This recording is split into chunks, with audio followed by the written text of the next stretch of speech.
Hello everybody. Good morning class. Today we are going to learn Werner theory. Coordination compound chapter का topic है Werner coordination theory. Okay, so पढ़ते हैं. चलो क्या होता है हमारी Werner coordination theory. According to Werner in coordination compound there are two type of valencies. मतलब मेनली हमारा क्या होता है कि जो वर्नर कोऑर्डिनेशन थ्योरी होती है वो हमें ये एक्सप्लेन करती है कि जो कोऑर्डिनेशन कंपाउंड होते हैं उन कोऑर्डिनेशन कंपाउंड के अंदर दो तरह की वैलेंसीज होती हैं. ठीक है, वर्नर थ्योरी में एक्सप्लेन करती है कि कोऑर्डिनेशन जो कंपाउंड होते हैं उनके अंदर दो तरह की वैलेंसी होती है. First one is primary valency and second one is secondary valency. Okay, जो प्राइमरी वैलेंसी होती है वो सेंट्रल मेटल की ऑक्सीडेशन स्टेट को एक्सप्लेन करती है. ठीक है, और जो सेकेंडरी वैलेंसी होती है वो हमारे जो कोऑर्डिनेट कंपाउंड होते हैं, मतलब सेंट्रल मेटल आइटम से जो लिगेंड वगैरह अटैच होंगे, जो एक कोऑर्डिनेट कंपाउंड बनाएंगे उसके कोऑर्डिनेशन नंबर को एक्सप्लेन करेगी. ठीक है, वर्नर थ्योरी के अकॉर्डिंग कि किसी भी सेंट्रल मेटल के चारों तरफ जो सेंट्रल मेटल होता है, ऐसे बोल सकते हैं कि जो कोऑर्डिनेशन कंपाउंड होता है, ठीक है, उस कोऑर्डिनेशन कंपाउंड के अंदर दो तरह की वैलेंसी होती है. First one is primary valency and second one is secondary valency. Primary valency हमेशा ऑक्सीडेशन स्टेट जो होगा सेंट्रल मेटल का उसे एक्सप्लेन करेगी, और सेकेंडरी वैलेंसी उसकी कोऑर्डिनेशन नंबर को एक्सप्लेन करेगी. Okay, just look at this example. हमारे पास एक एग्जाम्पल है. इस मतलब ये हमारे कोऑर्डिनेशन कंपाउंड के जो मॉलिक्यूल्स होते हैं, जो कोऑर्डिनेशन जो स्ट्रक्चर बनाते हैं, तो वो ये उस मतलब वो उनका जो फॉर्मूला है वो इस तरह से लिखा जाता है. ठीक है, इसमें जो ये पूरा होता है ब्रैकेट के अंदर जितनी भी स्पेसिस प्रेजेंट है, इसे हम पूरे को बोलते हैं आयनाइजेशन स्फीयर.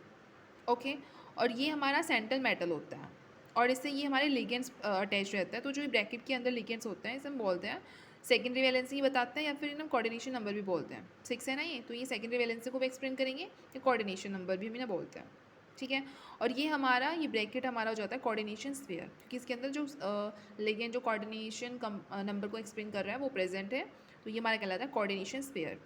ये जो Cl3 जो ये बाहर होता है ये भी लिगेंड है, बट इसे हम ये जो मतलब ब्रैकेट के बाहर होगा इसे हम बोलते हैं प्राइमरी वैलेंसी, जो कि ऑक्सीडेशन स्टेट को एक्सप्लेन करता है.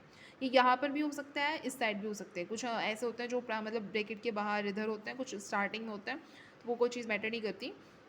तो ये हमारे प्राइमरी वैलेंसी मतलब एक्सप्लेन करता है, that is oxidation state explain करते हैं. ठीक है, अब जैसे नॉर्मली अगर हम देखा जाए तो नॉर्मली इसका फॉर्मूला जैसे ही इस तरह से लिखा रहता है COCl3.6NH3. हम इसके फॉर्मूले को जब लिखेंगे वो मतलब पहले हम इसे ऐसे लिख के रखते हैं COCl3.6NH3.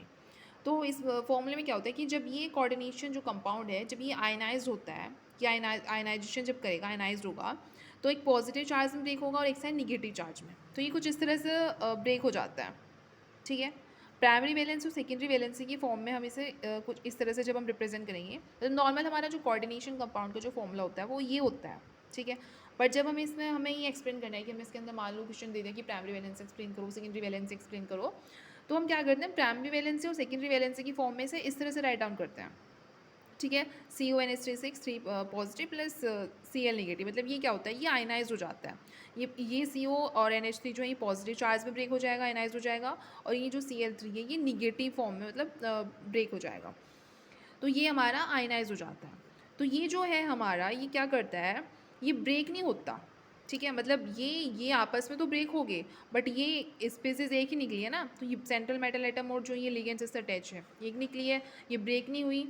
ये हमारी सेकेंडरी वैलेंसी कहलाती है. मतलब कि ये क्या करेगी, हमें कोऑर्डिनेशन नंबर को एक्सप्लेन करेगी, और ये जो ब्रेक होकर जो नेगेटिव फॉर्म में जो ये चार्ज फॉर्म में गया है बाहर, ये हमारी प्राइमरी वैलेंसी कहलाती है, जो हमें क्या एक्सप्लेन करती है, ऑक्सीडेशन नंबर को एक्सप्लेन करती है. ठीक है, यहाँ से दो चीज़ निकल के आती है, एक डबल साल्ट और एक कॉम्प्लेक्स साल्ट. ठीक है, डबल साल्ट हमारे जो फुली आयनाइज हो जाते हैं, और ये हमारा जो है ये कॉम्प्लेक्स साल्ट है. मतलब ये जो है ये कॉम्प्लेक्स साल्ट है, क्योंकि ये फुली आयनाइज नहीं हुआ. फुली आयनाइज आप देख सकते हैं जैसे ये पॉजिटिव और निगेटिव चार्ज में जैसे हमने इसे ब्रेक किया, तो CONH3 का होल सेकेंड तो पॉजिटिव में ब्रेक हो गया और ये Cl नेगेटिव बाहर चला गया. बट ये जो है ये CO और NH3 ये आपस में ब्रेक नहीं हुए. ठीक है, तो ये फुली आयनाइज नहीं हुआ, ये पार्शियली आयनाइज हुआ है. डेट मीन ये हमें किस चीज़ को एक्सप्लेन कर रहा है, ये मतलब ये क्या कहलाता है, कॉम्प्लेक्स साल्ट कहलाता है. ठीक है, तो मेनली वर्नर थ्योरी में क्या है कि वर्नर थ्योरी वो थ्योरी होती है जो ये बताते हैं कि किसी भी कोऑर्डिनेशन कंपाउंड के अंदर दो तरह की वैलेंसी प्रेजेंट होती है, primary valency and secondary valency. Primary valency हमें ऑक्सीडेशन स्टेट एक्सप्लेन करेगी और सेकेंडरी वैलेंसी हमें कोऑर्डिनेशन नंबर को बताएगी. ठीक है, तो नॉर्मल जो फॉर्मूला इस तरह से राइट डाउन लिखा रहता है, मतलब COCl3.6NH3, और जब हम इसे प्राइमरी और सेकेंडरी वैलेंसी की फॉर्म में फॉर्मूले को राइट डाउन करेंगे देन हम इसे इस तरह से लिखते हैं, इसे हम आयनाइज करा देते हैं। आयनाइज होने के बाद ये पॉजिटिव चार्ज वाला, ये निगेटिव वाला, तो जो पॉजिटिव वाला है ये, इसमें ये सेंट्रल मेटल एटम है और ये जो है हमारे कोऑर्डिनेशन नंबर को एक्सप्लेन कर रहे हैं, ठीक है। और ये निगेटिव फॉर्म में जो बाहर गए ये हमारा प्राइमरी वैलेंस यानी कि ऑक्सीडेशन स्टेट को एक्सप्लेन कर रहा है। और ये चार्ज पूरी तरह से मतलब ये जो कंपाउंड है पूरी तरह से ब्रेक नहीं हुआ, ये तो आयनाइज हो गया बट ये पार्शियली आयनाइज हुआ है, डेट मीन ये हमारा क्या कहलाता है, ये कहलाता है हमारा कॉम्प्लेक्स साल्ट, ठीक है।